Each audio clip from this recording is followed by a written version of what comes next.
Welcome to the Natural Super Kids podcast, where you will discover practical strategies to inspire you to boost the health and nutrition of your kids. I'm Jessica Donovan, a qualified naturopath specialising in kids' health, and I want to make it as easy as possible for you to raise healthy and happy kids. Let's get into it.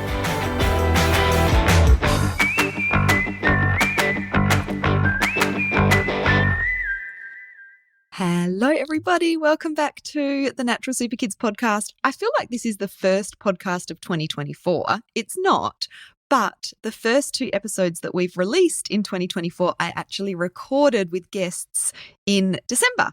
So this is the first time I am recording from my new office, and new, podcast recording studio. So really excited to be here with you. I hope you've all had a really great summer break. And can you believe it is that time already that the kids are going back to school?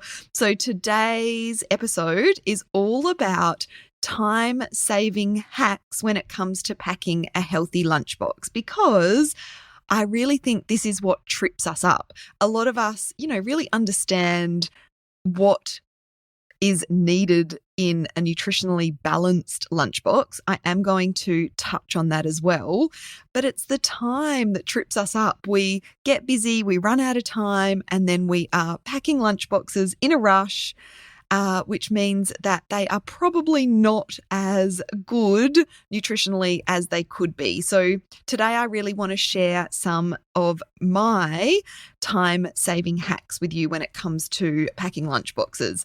My kids are 16 and almost 14. So I've been packing lunchboxes for a little while now and have been through various stages. So when I first started packing lunchboxes, when my kids started going to kindy, we call it here in South Australia, preschool, I think some other states and places call it. I remember, I look back on those days fondly because I could pack whatever. My kids were not really, until later on actually, in that kindy year, bothered about that peer influence, which made it so much easier. I remember I would pack mashed sardines with avocado, with some little rice crackers. I'd pack boiled eggs.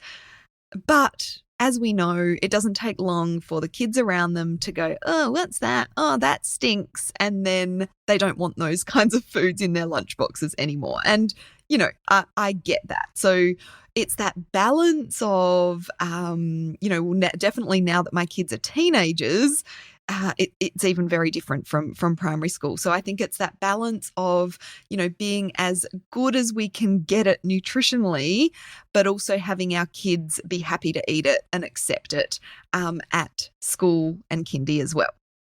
So before we get stuck in, I do want to just talk a little bit about the importance of packing that healthy lunchbox when it comes to our kids' health. So, the lunchbox food does provide a significant percentage of the food that our kids eat overall.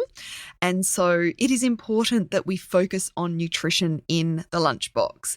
However, if you have a fussy eater who won't eat anything except Vegemite sandwiches and I don't know what else, really basic food in their lunchbox, or subpar nutritional food in their lunchbox, you can always make up for it at the tail ends of the day. So really do think about that. And a good example of this is my son now refuses to take like veggie sticks in his lunchbox. This has been happening for a little while, since he's been at high school. In the primary school that my kids went to, they had sit down lunch time. So they had, they would happily take a thermos and veggie sticks. In high school, and I think this is fairly common across the board, and I know a lot of primary schools are like this as well, it's like go outside, run around and eat while you're out there. So my son particularly wants something he can grab and run with. So, that often now means a sandwich or a roll or a wrap. He won't take veggie sticks. So, what I do is I still cut up those veggie sticks. My daughter takes them. She sits down with her friends and he just has them after school when he gets home. That's the first thing he eats when he gets home. So, that's an example of how if kids won't eat particular foods in their lunchbox, you can get that nutrition into them either before they go to school and after school. Most kids are really hungry after school, so that's a really good time to get some nutritional food into them. But healthy food in the lunchbox will help sustain kids' energy throughout the day. It will help to sustain their brain power, their learning, their concentration. It will support their mood and behavior. If kids have, a lot of sugary foods or refined carbohydrates or not enough protein, which I see commonly in kids' lunchboxes, their blood sugar balance is going to be up and down and up and down and up and down, which leads to energy fluctuations, concentration issues, mood issues, and behavioral challenges as well. So really important to focus on foods that are going to keep their blood sugar levels stable, which is less of the refined sugars, less of the refined white carbohydrates, more protein, more complex carbohydrates, and that sort of thing. And of course, food in general, nutrition in value in general helps to support kids' overall growth and development, their immunity, their gut health, and so much more. So let's dive into some of my time-saving hacks. I do just want to mention we do have a full episode on packing a healthy lunchbox, which talks more about the nutritional side of it. And that is episode 53. So we will make sure that episode 53 is linked in the show notes. But today, as I said, I want to talk about those time-saving hacks that I personally use. So number one is batch cooking, batch baking. So I'm not one for baking every week generally. I like to bake in bulk, and I've got certain recipes that I use that come from the Natural Super Kids Club, and a lot from our Lunchbox Challenge as well, that I can batch cook. And the benefit of this is it saves you a lot of time. Yeah, you spend a couple of hours once a month doing this, but while the dishes are dirty, while you're in cooking mode, you may as well be making bigger batches of recipes, or, a variety of different recipes that you can wrap up individually and pop in the freezer for kids to grab and run. So batch cooking, things like muffins, biscuits or cookies, even, homemade muesli bars, cakes, they all freeze generally really well. And then the kids can have a selection of things that they can grab for snack time. A lot of parents will batch cook savory options as well. I tend to stick to the snack sort of sweet options for batch cooking, and make the savory part of the lunchbox on the day or the night before. So batch cooking is big. If you're a club member, you've got access to lots of recipes that are great for batch cooking. If you're not, you can pop your name on the wait list in the link in the show notes, and you'll be the first to know when we open the doors. So as well as that kind of big batch cooking session, it's also a really good idea to prep ahead. So have a bit of a schedule for yourself or a routine for yourself where you might do some weekly prep for the lunch boxes, and then also maybe some, night before prep for the lunch boxes.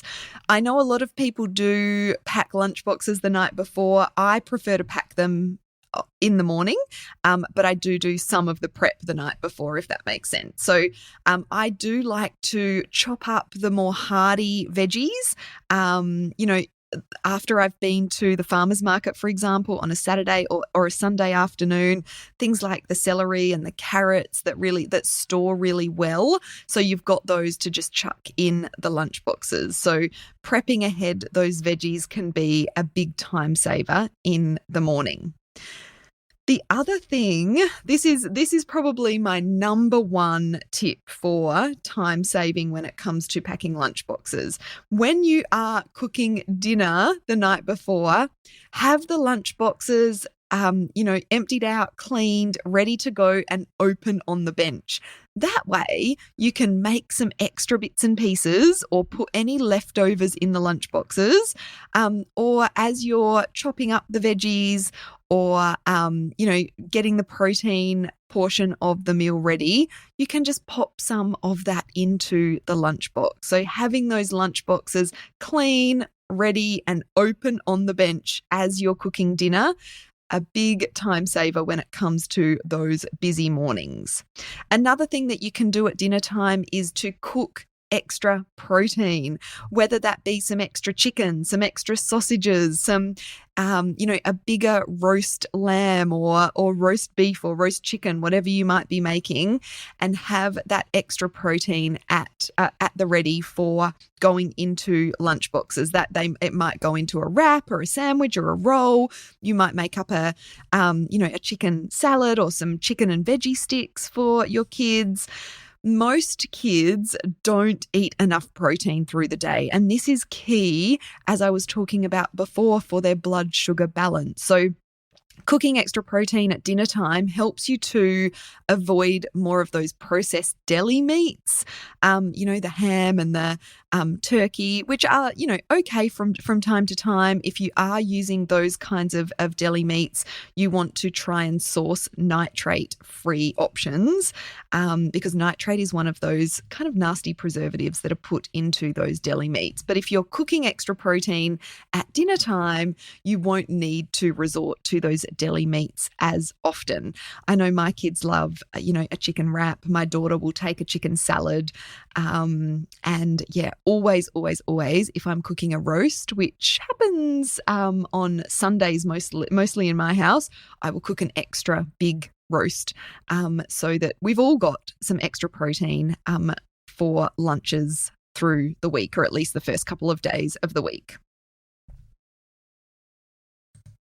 Another way that you can save time and make the process of packing lunch boxes a little bit easier on yourself is to get the kids involved. Now, of course, this will be dependent on how old they are, but put them in charge, make them responsible for a particular aspect of their lunchbox. Maybe it is, you are getting your veggie sticks ready, or you are choosing your sweet option from the freezer for young children, right up to, being responsible for the whole lunchbox for older children.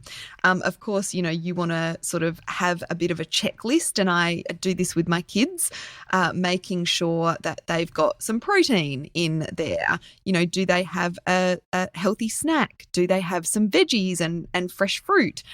So you might want to make a little bit of a checklist to make sure that kids aren't just packing a whole heap of, snacks like they might do if you're putting them in charge. But we can slowly make them responsible for a small aspect of their lunchbox, moving into, like I said, being responsible for their lunchbox completely. So getting the kids involved is a big time saver. And I would recommend, if you are getting them involved, get that done the night before, because school mornings, you just don't know what's going to happen. And you might not be able to rely on them getting out the door on time if they're in charge of their lunch boxes. And I can speak from experience, this gets a bit harder as they become teenagers and they're slower to move in the mornings. My two children were really early risers. Now they are much later risers. It really is true that, teenagers kind of their body clocks change. They not all, but for the vast majority of teenagers, they like to stay up later at night. and sleep in later in the morning. And often they're needing to leave the house earlier than they were when they were younger as well. My children certainly do, because they catch the bus to, high school. So if you're going to get the kids involved, maybe get them involved in the morning. And then lastly is to have some supermarket quick, easy, convenient options that are also healthy on hand. So, once you have run out of your freezer stash of batch cooking and you might not have got around to another batch cooking session, you might want to have some extra things on hand, some rice crackers, some corn chips, some popcorn. We really like the Cruskets, Cruskets with some nut butter or some honey. And butter, we buy this delicious local honey, is a good alternative to like a muffin or something like that. Or you could stick with more savoury options as well. My daughter, for example, will often take like half an avocado just to eat in her lunchbox. So, pre-cut veggies can be a good option, tins of tuna. And of course, you don't want to be, necessarily including these foods every single day in the lunchbox. But for those days when your, kitchen's a little bare, your freezer stash is a little bare, it's really good to have some healthy supermarket options on hand. Now, you might be able to find some, healthy muesli bars or dried fruit bars, as well, but that will really be dependent on where you are based and where you shop. But I always like to, source some healthy snack options that are quick and easy for those busy You or those times when your kitchen's a little bare. So I really do hope those tips have helped. And will help you to pack those healthy lunch boxes, all year round, because I think often we start with good intentions. We might do a big batch bake before school goes back, but then life gets busy, and we, kind of the wheels fall off at some point. But I think if you can get into good habits and routines around this, and as I said, getting the kids involved and responsible, they can get involved in that batch cooking session as well. Definitely for older kids, you might even want to make them responsible for that. If you can do the batch cooking, if it's not done, then you're not going to have any yummy treats to be taking in your lunchbox. So, depending on their age, there's all sorts of ways that you can get them involved. And as a final reminder, packing that nutritionally balanced lunchbox is really going to make a big difference to your kids' energy, their learning and brain capacity throughout the day, their mood, their behaviour. And if we can get the lunchbox right, it'll really make a difference to those after-school meltdowns and moodiness that some kids come home with because of low blood sugar. And if your children are sort of in that boat, of course, there's lots of different things that can contribute to that, that after-school sort of moodiness. But nutrition and, that blood sugar balance is definitely one of those things. Then make sure you have, a healthy, protein-rich snack ready for them when they come home from school as well. Thanks for listening, and I will be back in your ears next week.